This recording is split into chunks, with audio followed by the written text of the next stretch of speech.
The town of Amogu sat in a gentle valley, surrounded by red hills and tall palm trees that danced loudly any time the wind felt playful.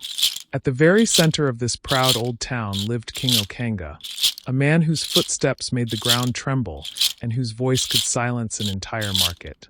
But for all his power, the king carried a worry that sat on his chest like a heavy stone. He had no male child. His first wife, Queen Mma, had blessed him with 7 daughters, graceful, intelligent, beautiful, but none of them a boy. The king loved his daughters, but the elders reminded him daily that a throne without a son is like a goat tied on a thin rope. So one evening, the king summoned Mma. "Woman," he said, pacing the room like a restless lion, "you have given me many daughters, but how long will I wait for one son?" Mma sighed. "Your Majesty, I cannot command heaven. Children come from the Creator." "That is why," the king declared, raising his chin proudly, "I shall take another wife, and this time it will surely be a boy." Mma opened her mouth, closed it, and muttered under her breath, "May the gods give you wisdom." The second wife, Queen Wairi, was gentle as water. Her pregnancy brought the palace to life. Drums echoed. Palm wine flowed. The king danced like a man 20 years younger. When the baby finally arrived, the midwife rushed into the king's chambers shouting, "It is a girl." The king stopped dancing. "Eh, what? A girl, Your Majesty." The king dropped his calabash in disbelief. "Another one?" Wairi could not conceive again, and the king's desperation only grew. He married a third wife, Queen Yuzoki, a woman so quiet you could forget she existed. Months passed. Seasons passed. Still, her womb remained silent. One evening, the king shouted from his courtyard, "Are you hiding my son inside your stomach? Must I wait forever?" Yuzoki simply bowed her head and whispered, "Your Majesty, I am trying." Even the palace guards shook their heads in pity. The people of Amogu began to gossip. Maybe the king needs a new kind of wife. Maybe all his wives are too local.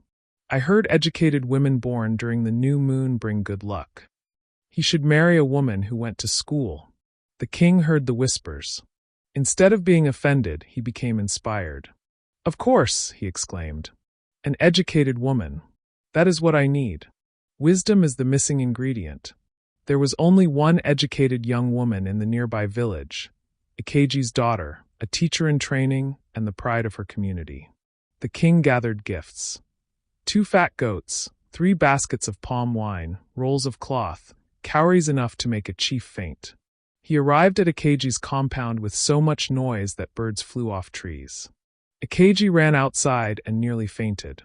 "Your Majesty, to what do we owe this honor?" The king smiled proudly. "I have come to marry your daughter." Ikeji's eyes widened like calabashes. Take her immediately. Even take her with the wrapper she's wearing." But Ikeji's wife, Nwigba, stormed out like a woman possessed. "Take who?" she barked. Her daughter peeped from behind her, confused. Nwigba folded her arms. "My daughter will not marry a man who has more wives than there are market stalls." Ikeji gasped. "Woman, have you lost your mind? This is the king." "I don't care if he is the king of the moon," she fired back. "Since I found Christ, my daughter will marry only before the altar, and to one husband, not a man with a full village of wives." The king's nostrils flared. "Woman," he growled, "do you know I can banish you?" "You can banish me, but you cannot banish my faith," she replied firmly. The compound fell silent. Even goats stopped chewing. Frustrated and embarrassed, the king left in anger. After that day, something changed in King Okanga. Some said it was wounded pride. Others said it was a spirit of stubbornness. Whatever it was, the king began marrying wives the way a palm tree drops fronds, everywhere and all the time. If he visited a village for a festival, he returned with a wife. If he stopped by a market, he returned with a wife. If a woman greeted him too respectfully, he returned with a wife. Soon the palace looked like a boarding school. Children ran everywhere. "Papa! Daddy! Father! Your Majesty! Hey! You stepped on my foot. Stop pulling my hair."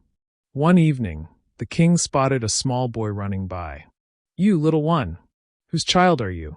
The boy stared at him innocently. I am yours, Papa. The king blinked twice. Ah, good. Very good. He turned to his guard. What is his name? The guard whispered. Your Majesty, we are still compiling the list. Still, the king shouted. It has been 5 months. Food finished faster than it entered. The royal treasury shook like a drum. Wives argued daily. One wife shouted, Your Majesty promised to buy me beads. Another yelled, He promised that to me too.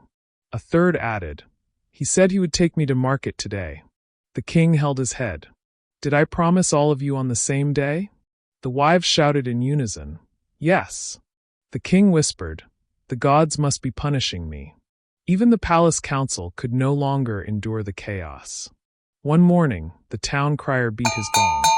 All elders must gather under the Yuta tree. The entire council of Amogu assembled. They talked. They argued.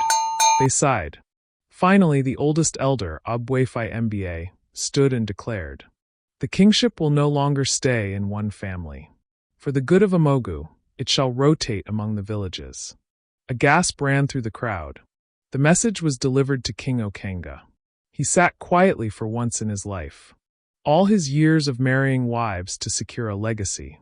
All his struggle for a son. All his pride. Yet the throne slipped through his hands like water. One evening, the king sat with his old friend, Chief Nana. Do you know my greatest mistake? Okanga asked quietly. Marrying too many wives? Nana teased. No, the king sighed. Thinking that a throne is secured by children instead of character. I chased after what was not meant for me. Chief Nana nodded slowly. A man who tries to marry destiny by force ends up wedding regret. The king chuckled sadly. True words, my friend. True words. Moral of the story. Pride destroys faster than failure. Greed makes a man lose what he already has.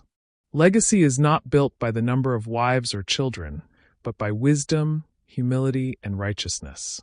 In the end, King Okanga learned that the throne belongs not to the loudest man, nor the man with the most wives, but to the man who leads with wisdom. If this story spoke to your heart, please like this video, share it with someone who needs the lesson, and subscribe to this channel for more powerful African stories. Until next time, stay thoughtful, stay humble, and stay blessed.